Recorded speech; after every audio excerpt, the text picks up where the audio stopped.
Hello everyone. To not waste your time, I should have timestamps in the description that you can use to skip to the part that actually interests you. I made a video like a year ago where I spent like 5 minutes on FPS stuff, but 5 minutes is just not enough time to go over all the important stuff. Since then there's also been the HDRB update. It seems like FPS is at its worst right now for most people. Apparently there's also supposed to be a FPS update, so hopefully that would help a bit for some people. My goal with this video is to basically have everything you need to have good FPS in Rust in one single video. Everything from your in-game settings to Windows settings, components, and some troubleshooting of common problems people have. Because there's a lot of stuff, I've basically divided the video into 4 main parts. And again, you can check the description if you wanna skip to a specific part. And quickly, before we start, I need to give credit to this guy. For example, my Rust settings rely on his testing of input lag each setting gives to the game. Here I'm not gonna go that in depth, but if you care about this stuff, you should definitely go check out his videos. But anyways, let's start. I think something everyone should do, at least like once a year, is clean installing your Windows. So let's start with that. I recommend you do it this way. You will need USB stick. And I also recommend that you fully wipe at least your C drive, so you will probably have to download your games again. And also make sure you back up important files. Now, because I'm not actually reinstalling my Windows right now, I cannot show it, but I will link a video that explains it in the description again. And even if you don't wanna do it right now, I highly recommend you do it at some point, because you get a clean start and sometimes that's enough to fix some issues. Next, updating BIOS and drivers. I also highly recommend this one. To make it easy, start by searching system information in Windows. Now here's a long list of stuff, but we only care about this part. You can copy that line with Ctrl+C, then you can paste it to Google, and the first link should be for your motherboard, so click that, and then on this page you should look for the support tab. Remember that it's probably gonna look a bit different for you, but it should be basically the same process. Look for something like drivers or downloads. Here I will show BIOS first. You might need a USB stick, so if you don't want to do that, just skip to the next part. Basically you just download the file, it's gonna look something like that. You put it on the USB stick and then you boot the BIOS. At this point I recommend you check the instructions from your motherboard. This example here is Asus's video about it. Select Advanced Mode.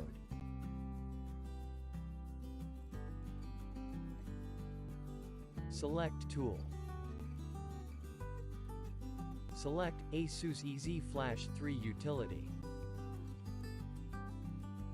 Select the USB drive where the BIOS file. Please do not power off or interrupt the BIOS update process. And after that, drivers. Usually you need to select your operating system here. For me that's Windows 11. And here I recommend that you get at least a chipset driver. The other stuff doesn't really impact Rust. So again, just download the file.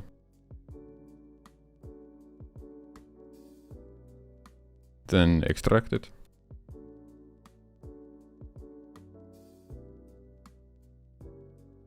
And then you should see something like this. Again, it's gonna depend on what motherboard you have. For me there's like 2 X files, the Asus one and the AMD one. I always just use the AMD one. I'm pretty sure they do the exact same thing, so it doesn't really matter which one you pick.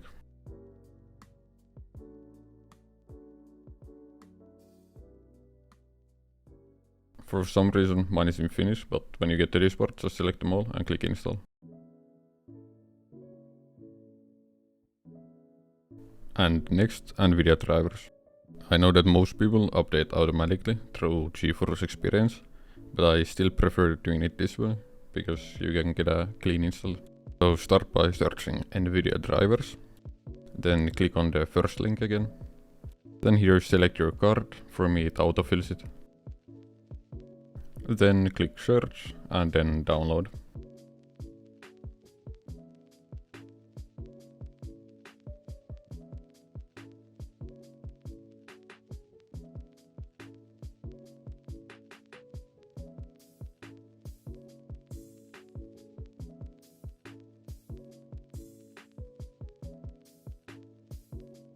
Now here, if you need GeForce Experience, you should select the first option.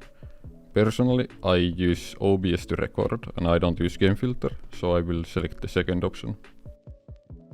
Then click agree and continue. Now this is the important bit, you wanna select the custom advanced. And then here make sure you click on the perform clean installation. Remember that this is gonna clear all of your Nvidia settings, including game filter and shadow play settings. And after that's done, we can move to Nvidia settings.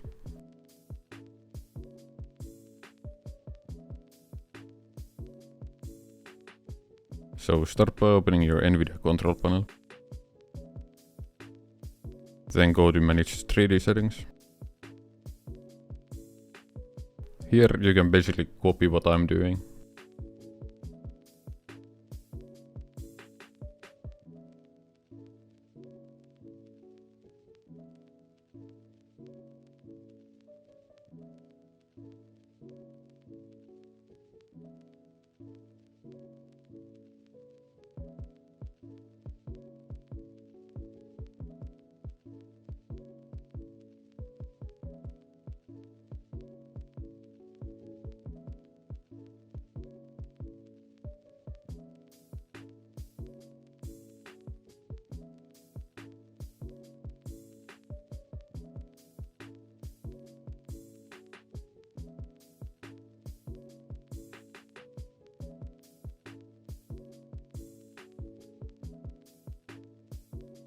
Then click apply and move to the next part.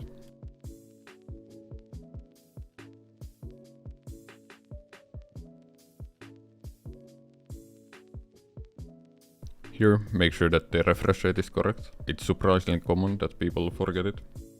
And then in adjust desktop size and position, make sure that the scaling is set for full screen and perform scaling on display. And if you play stretched, you wanna tick the box under that.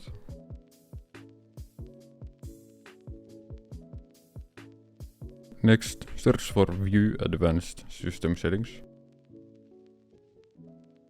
Then click on the Performance settings.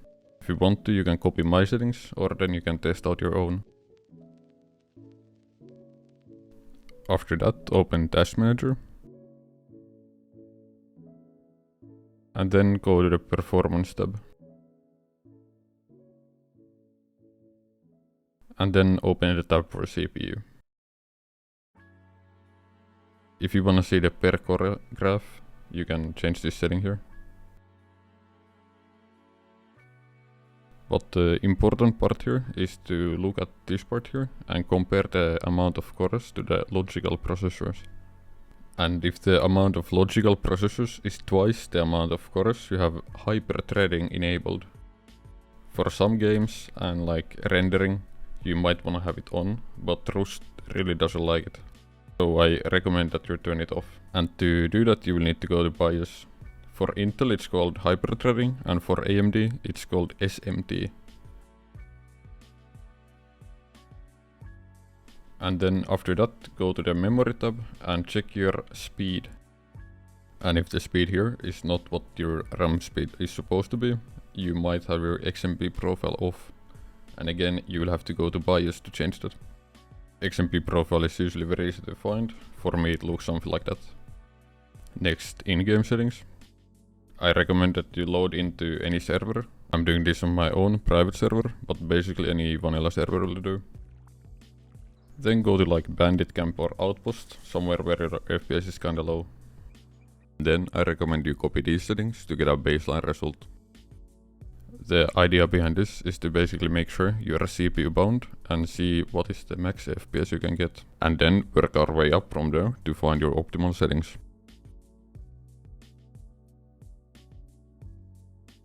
Now just stand still for a moment and see what FPS you get. Then you can tab out, open Task Manager and check your GPU usage. Here you can see that I have plenty of room for the 3D score. And my dedicated GPU memory is also not even close to full. And that basically means that I can play with higher settings. So let's turn my resolution back to my native. And now we basically repeat the process. So check the FPS. Then check that your GPU still has more room to go. And check your GPU dedicated memory. Now after you know that your resolution works, the next thing you can start increasing is the graphics quality. Increasing the graphics quality setting will especially eat your GPU memory.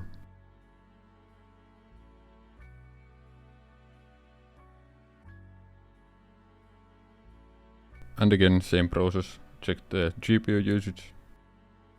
And since I had still more room to go, I will increase my graphics quality to 6.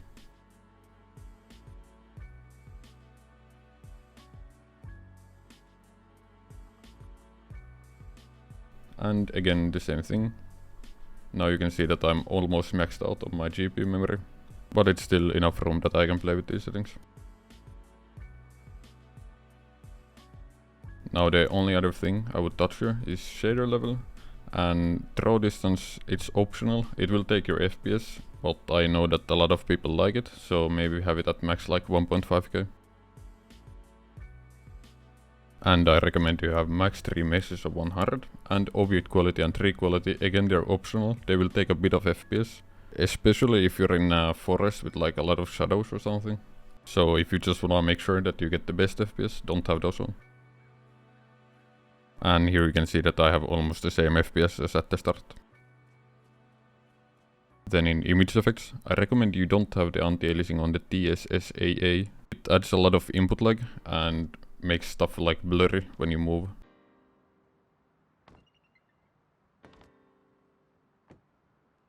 Currently I like to have it on SMAA, which doesn't add any input lag. I also like to have sharpen on, and if you want to, you can also have the ambient occlusion on, especially if you record clips, it looks very nice. I'll show a few FPS comparisons here. If you wanna skip that, you can just go to the next part.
Now here I listed some other stuff that might be helpful.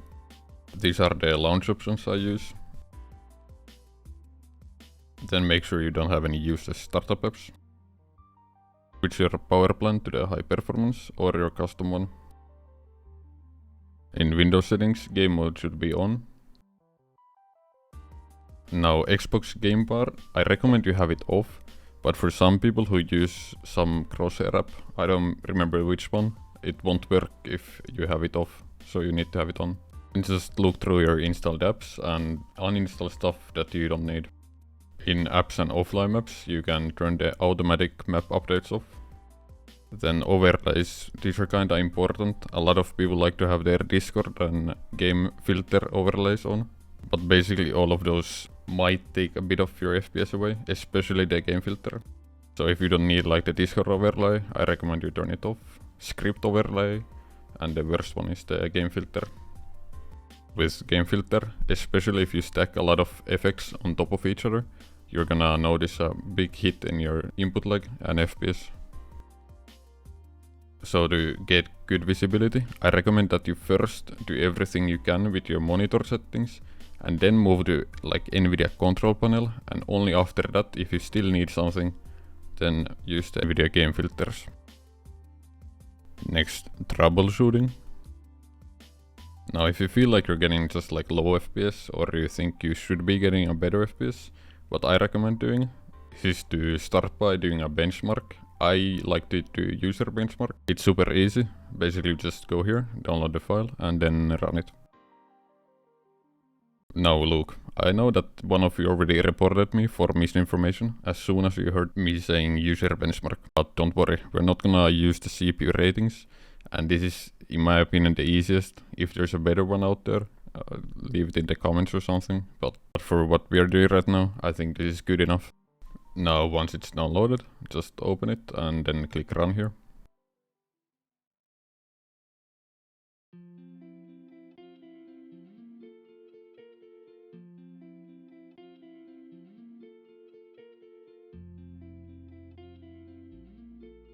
After it's done, it's gonna open the results on your default browser. Again, you can kinda ignore these results here, they don't really matter to our case. The important stuff is down here, where it rates every one of your components against other people with the same component. The actually important stuff here you can see how your CPU performed against the same CPU. And the actually important part is the 1 core score here.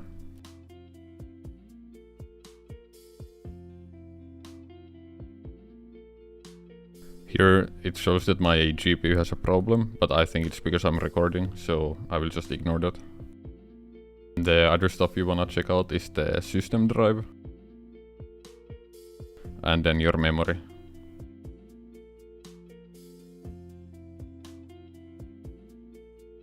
Now this is a random benchmark I found to give you an example. So here, if your results look something like this and you wonder if it's good enough, you can like click on the component, then scroll down a bit, then click here, and here you'll find like a ranked list of people with the same component. And you can use this to get an idea of what's possible with your component. So for example here, the people are getting like 120 on 1 core score. And when you compare the highest result to our example result, you can see that he had higher boost clock, which might be the reason for the higher score. And here I've listed some common reasons for lower performance for each component. So for CPU, make sure that it's boosting correctly. Hyper-threading on might reduce your single core score. Some CPUs overclock very well, so sometimes that might be the reason why your score is lower than for someone else. There's the obvious stuff like make sure that you don't have useless stuff running on the background. For RAM, make sure that the XMP profile is on, and make sure that you're running on dual channel. If you don't know where to check that, I think in CPU Z you can find it here.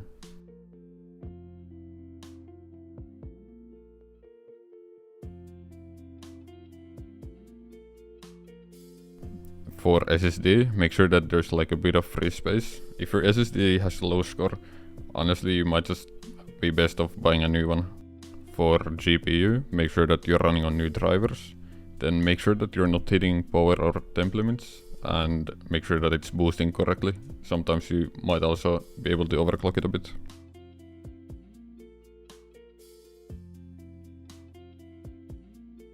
Then next, crash size, blue screens, and like very bad FPS drops.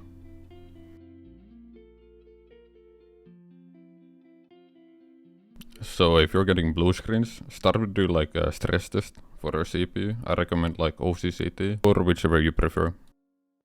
If your roost is crashing a lot, often it's just bad update, but it also could be memory issue, and for that you can run the Windows memory diagnostic. And if you're getting like really bad FPS drops, make sure that you're not running out of RAM. Roost uses a lot of it, so keep that in mind. And also make sure that your GPU has enough memory. For all of these there are other reasons as well, so that's why I recommend you clean your system often, then update your drivers, update your BIOS, and then don't keep user stuff on the background. Then next, what PC components should you buy if you're upgrading or building a new PC? So first, CPU is the most important part for Rust, and often it's also for other games. So what is a good CPU for Rust? It's one of the most common questions I see people ask, and people often also have very strong opinions about it, like they think Intel is the best or AMD is the best. But you should never look at it that way. What you should do is check the single thread performance or single core performance when you're watching this video, because these ratings I'm about to show you will be outdated in like 6 months. So right now it looks something like that, and as you can see, Intel is leading. We'll leave a link to the description for this site, and there you can check how your own CPU compares on this list. And here's my 5800X. And it's usually a good idea to verify the results by checking some other benchmark.